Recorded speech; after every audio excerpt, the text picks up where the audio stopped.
The courtroom smelled faintly of polished wood and paper. It was quiet, administrative, orderly, not like the dramatic scenes in television shows, yet the weight of it was undeniable. My father stood at the front, straight-backed, confident, almost proud, as if he were announcing a celebration rather than demanding the transfer of property that I had built with my own hands. He cleared his throat and said in his calm, deliberate voice, saying, "At last, your shop and your car belong to your younger brother." My mother's face softened into a subtle smile. It was not loud, not exaggerated, just enough to signal that they believed something overdue was finally corrected. I remained seated, still, listening. I had watched this pattern unfold many times in my life. What I earned, what I built, what I protected, quietly shifted into his hands. At school, my successes were described as diligence. His were potential. When I paid for my university tuition through part-time work, it was independence. When he struggled, it was pressure. I remembered taking over the shop at 24. I had unlocked the shutters before sunrise for years, negotiated contracts with skeptical suppliers, absorbed losses quietly, sometimes skipping meals to keep the business afloat. The car had been purchased later, financed in my name when deliveries expanded. I made each installment on time, without asking for acknowledgement, without complaint. At home, it was always my father's shop, my father's car.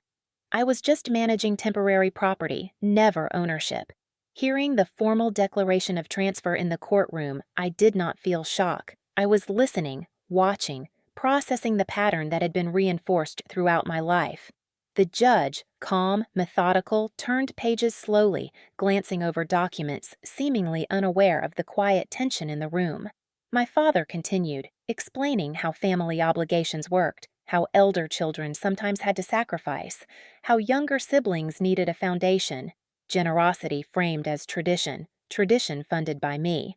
My younger brother stood slightly behind my parents, hands clasped, avoiding eye contact. I could see the anticipation, not guilt, in his posture. The judge paused, adjusted his glasses, and looked at the file again. "Mr. Smith," he said evenly, "you are requesting legal transfer of commercial property and a vehicle?" "Yes," my father replied quickly. "They are mine to give." The judge's expression did not change.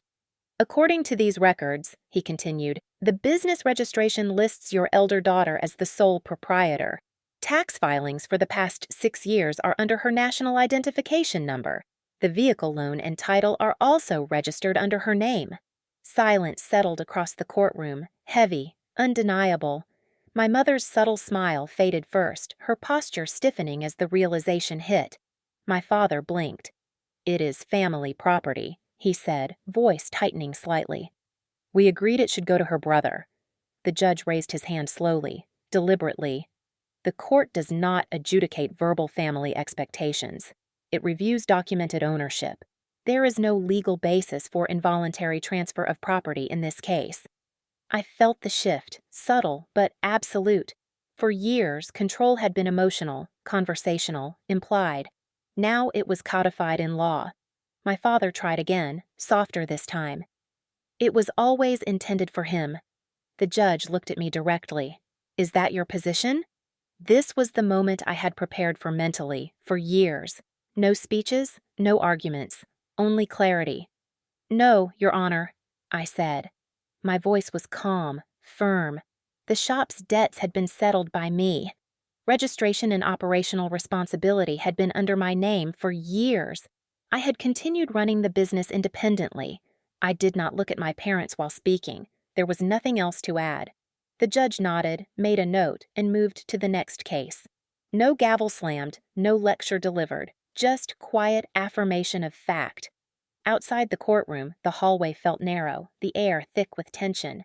My brother walked ahead silently. My mother adjusted her posture, eyes fixed forward. My father paused beside me briefly. "You embarrassed us," he said quietly. Years ago, I might have apologized to restore balance. Instead, I replied, "I filed taxes." Fact, not sarcasm, not defiance. Fact. He had no answer. They left together. I lingered, letting the weight settle properly. I felt neither victorious nor triumphant. What I felt was unfamiliar: clarity, ownership, control over what I had built. Over the following weeks, I made practical choices. I hired a consultant to evaluate relocating the shop to a busier district, not to hide it, but to remove it from the geography of family expectations. The lease was put in the company's name. Branding and signage were updated.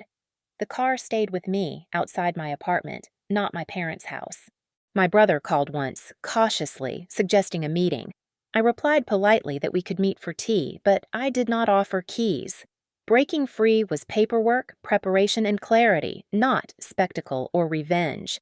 The courtroom had been quiet, administrative, procedural, yet it was there that I reclaimed control. Not through anger, not through confrontation, but through years of persistent, quiet effort. Over the next months, life shifted subtly. Suppliers treated me with respect. Customers noted the stability. My brother's calls remained sparse. Conversations with my parents were measured. I did not seek revenge. Revenge would have been loud, reactive, emotional. Instead, I focused on practical measures.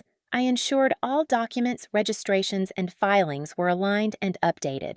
The work I had done over years could no longer be misrepresented. I sometimes reflected on the irony. All those years of early mornings, late nights, careful accounting, and unnoticed labor finally counted in a way that no emotional argument could undo. The courtroom had been quiet, sterile, administrative, yet it was there that I reclaimed my work, my ownership, my life. I walked through that narrow corridor and stepped outside, feeling a weight lift I had not realized I had carried for years. Control was mine, firm, undeniable. The shop, the car, my work, my effort, all belonged to me. I felt calm, not triumph, not anger, just clarity.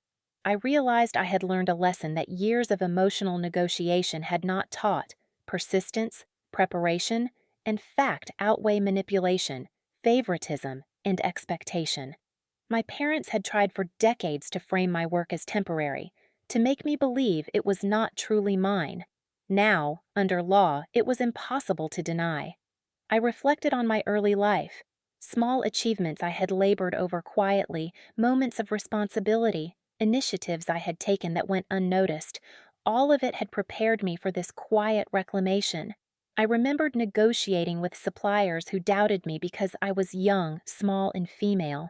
I remembered late nights balancing ledgers, carefully calculating deliveries, navigating customer complaints, correcting errors that were not my fault. Every careful decision, every quiet action had laid the foundation for ownership that could not be challenged. I thought about my brother. I felt no hate, only understanding. He had grown up in the shadow of family favoritism, aware that sometimes opportunity arrived without effort. That realization did not make me compassionate. It made me strategic. I would not allow him to claim what I had built. My parents' disapproval, their whispered complaints, their subtle attempts to undermine, had lost all power. I had fortified my position with facts, records, and consistent effort. I had ensured that my work, my time, my sweat, and my planning could not be dismissed. And in that realization, I discovered freedom. The freedom of clarity, the freedom of legal and practical ownership, the freedom of knowing that what I built belonged only to me.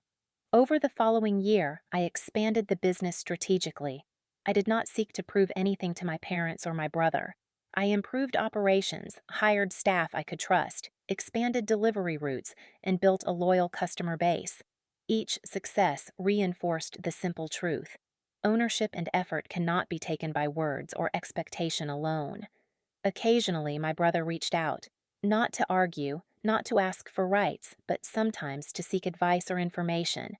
I responded politely, factually. I did not offer more.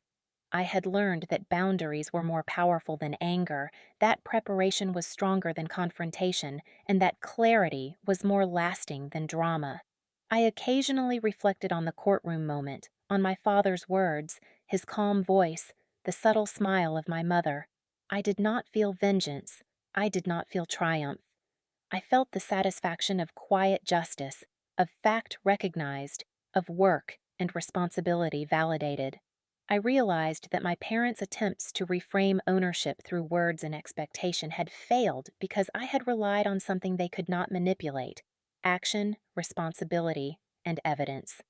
Life continued, with small moments of quiet satisfaction: customers returning, suppliers respecting timelines, staff appreciating organization, each reinforcing the truth that what I built was mine.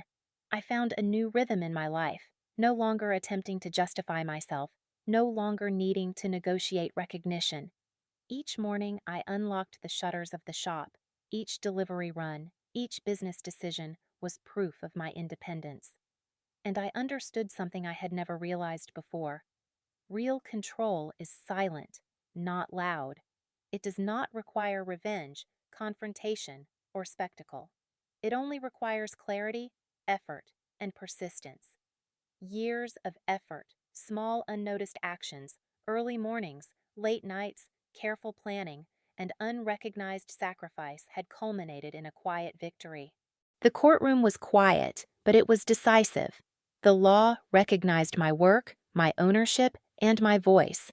I did not need applause. I did not need validation. I had built something that could not be taken from me. In that calm, measured administrative space, I learned the most important lesson about power. It belongs to those who prepare, those who act, those who do the work, not those who speak the loudest or assume entitlement. I finally felt a sense of balance, of stability, of independence that no family expectation or manipulation could alter. My shop thrived. My car remained where it belonged. My life continued on a path of quiet, undeniable accomplishment. And I understood, for the first time, that true freedom does not come from confrontation or revenge. It comes from action, from responsibility, from ensuring that what you build is legally, practically, and morally yours. That day, in a quiet courtroom, under fluorescent lights, amidst paperwork and routine procedure, I reclaimed my life. And I carried that lesson with me in every decision, every business choice, every interaction, and every quiet moment of satisfaction that no one could ever take from me.